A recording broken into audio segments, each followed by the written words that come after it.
Hello, this is Avinesh Sharma here and I welcome you all to the crown success. I hope आप सब अच्छे होंगे और प्रिपरेशन भी आप सब लोगों की बढ़िया चल रही होगी।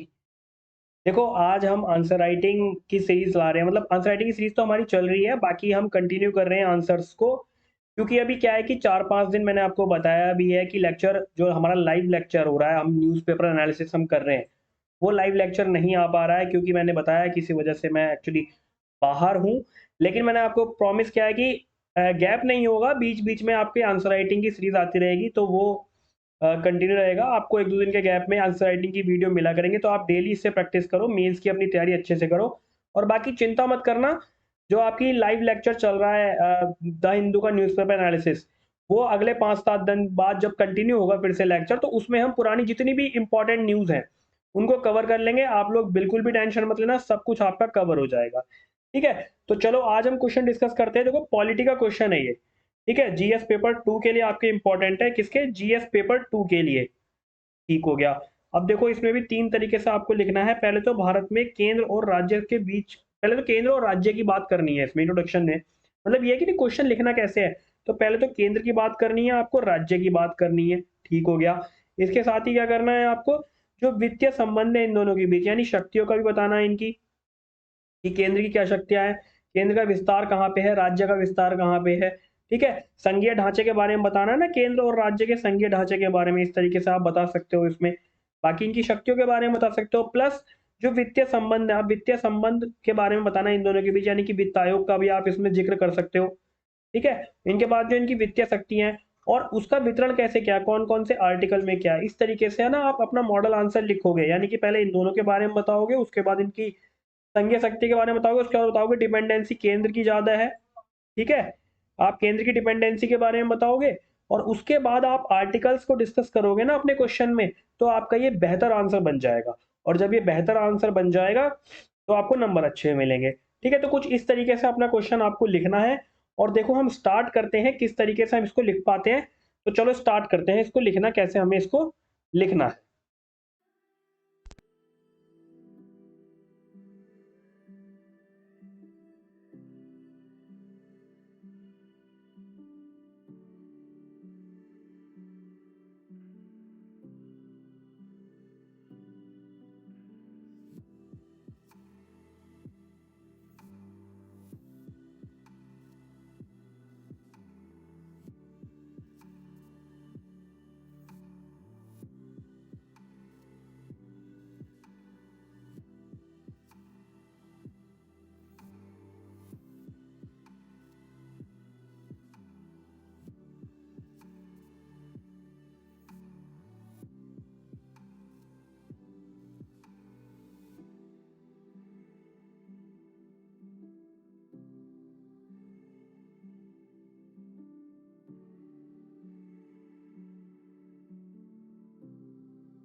तो देखो कुछ इस तरीके से आपने क्या रखा, अपना इंट्रोडक्शन रखा। देखो ये आपका पूरा इंट्रोडक्शन वाला पार्ट है, जिसमें आपने संघीय ढांचे की बात करी है, ठीक है। इसके अलावा बताया इनका कि ये अनुसरण करता है, ठीक है, संघीय ढांचे का अनुसरण करता है, ये भारत का केंद्र और राज्य, ठीक है। शक्तियाँ इसमें विभाजित होती है, देखो शक्तियाँ साझा करने की नहीं, शक्तियों का विकेंद्रीकरण की बात इसमें की गई है।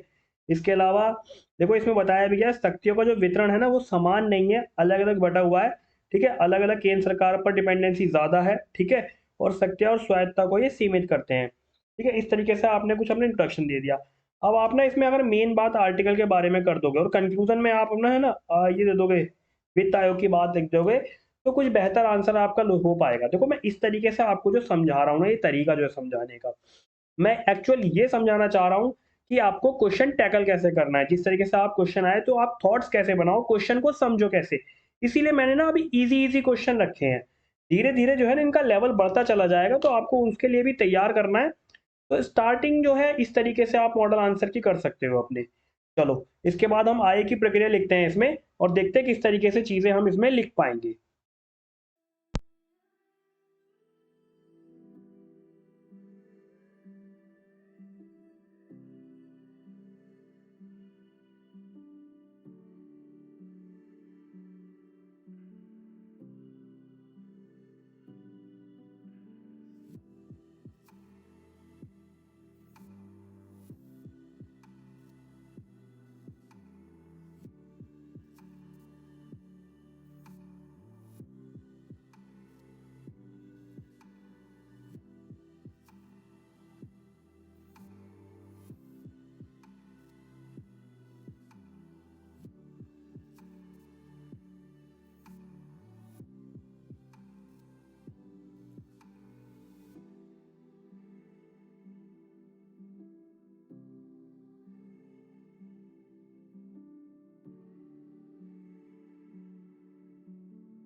तो कुछ इस तरीके से देखो आप हमने अपना मॉडल आंसर लिखा है। देखो मैंने आपको बताया था कि पहले हम अपने इसमें इंट्रोडक्शन देंगे, ठीक है?